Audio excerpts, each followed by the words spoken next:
Again, you're in a life-changing series called Make or Break It in relationships. And I've enjoyed a couple of those messages by Pastor Josh and last week by Pastor Shannon.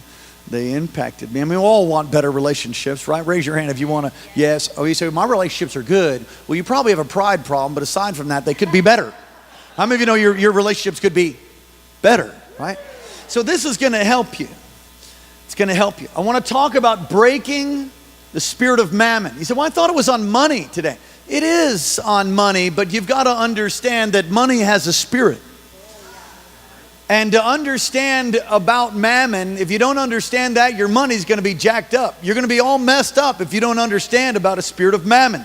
So let's look at your notes now. Mammon is an Aramaic word, as we read here in Luke 16. It's an Aramaic word that's been brought into the Greek. How many of you know the Old Testament is written in Hebrew and Aramaic? A small section of the book of Daniel is written in Aramaic. And the New Testament is written in what?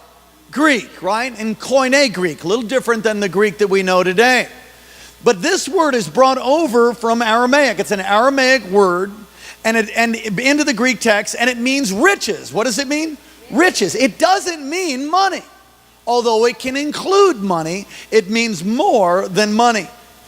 And throughout church history, there were those who saw this mammon as a spirit. You say, really? Really? Some of those, Gregory of Nicaea saw mammon as a spirit. St. Augustine, wave your hand if you know who St. Augustine was.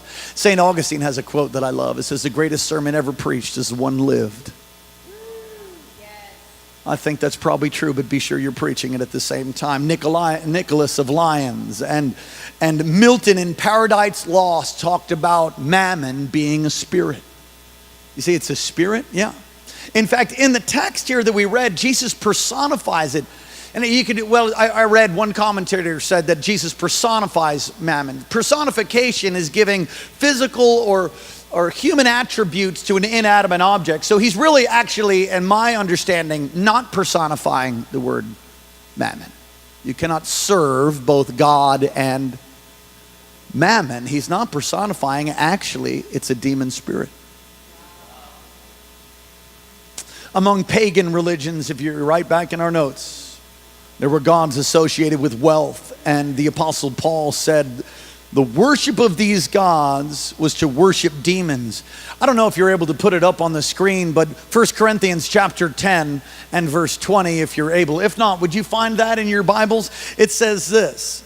Let's start from verse 19. 1 Corinthians chapter 10, verse 19. Do you see the difference? Sacrifices offered to idols are offered to nothing. For what is the idol but a nothing? Worse than a nothing, a minus, a demon.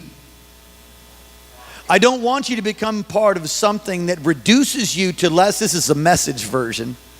Reduces you to something less than yourself.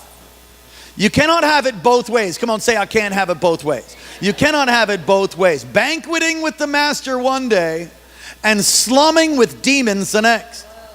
Besides, the master won't put up with it. How many of you know the Message version? It's unusual, but it says it in a way that I'm enjoying this morning. Besides, the master won't put up with it. He wants us all or nothing. Do you think you can get off with anything less? So in Paul's mind, he saw the worship of idols as the worship of demon spirits. Come on, bump your neighbor and say, whoa.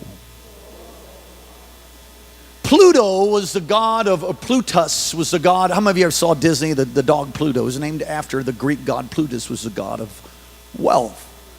Now mammon, if you'll study mammon, what is mammon? The derivation of it, where did that come from? What is the origin of mammon?